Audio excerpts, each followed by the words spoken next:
యమధర్మరాజు ఈ పేరు వినడానికే ఎవరూ ఇష్టపడరు. యముడిని ఆహ్వానించడం మరణానికి ఆహ్వానంతో సమానమని అంటుంటారు. కానీ చాలామంది భక్తులు యమద్వితీయ సందర్భాన్ని పాటిస్తారు. భరణి నక్షత్రం రోజు ఆ యముడికి ప్రత్యేక పూజలు నిర్వహిస్తారు. నవనారసింహ క్షేత్రాల్లో ఒకటిగా అలరాడుతున్న ధర్మపురి శ్రీ లక్ష్మీ నారసింహ స్వామివారి ఆలయంలో కొలువై ఉన్న యమధర్మరాజుకు భరణి నక్షత్రాన్ని పురస్కరించుకొని ప్రత్యేక పూజలు నిర్వహించారు. ప్రతి మాసంలో వచ్చే భరణి నక్షత్రం పర్వదినాన ఆ యమధర్మరాజుకు ప్రత్యేక పూజలను నిర్వహించడం ఆనవాయితీ.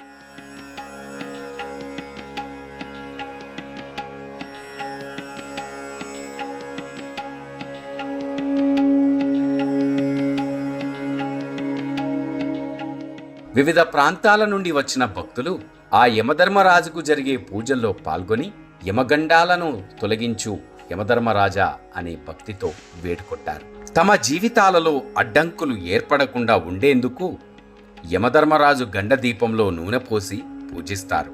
గండాలన్నీ తొలగిపోతాయని భక్తుల నమ్మకం. ఇంకొందరు భక్తులు శనిగ్రహ ప్రత్యేక పూజలు చేస్తారు.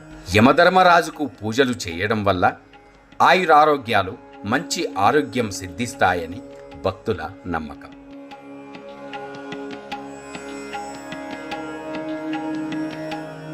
ఈ భరణి నక్షత్రాన్ని పురస్కరించుకొని యమధర్మరాజుకు అర్చకులు ఫలపంచామృతాలు, పాలు, పెరుగు, నేయి, చక్కెర, సుగంధ ద్రవ్యాలతో ప్రత్యేక పూజలు, అభిషేకాలను జరుపుతారు. అనంతరం పలు రకాల సుగంధ పరిమళభరిత పుష్పమాలికలతో అలంకరించి మంగళ హారతులు ఇచ్చి భక్తులకు దర్శనం కల్పిస్తారు.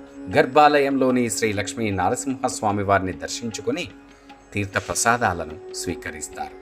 ప్రతి ఒక్క భక్తుడు కూడా శ్రీ లక్ష్మీ నారసింహస్వామి వారి ఆలయానికి వచ్చి ఇక్కడి యమధర్మరాజుకు ప్రత్యేక పూజలను చేసి తరిస్తూ ఉంటారు.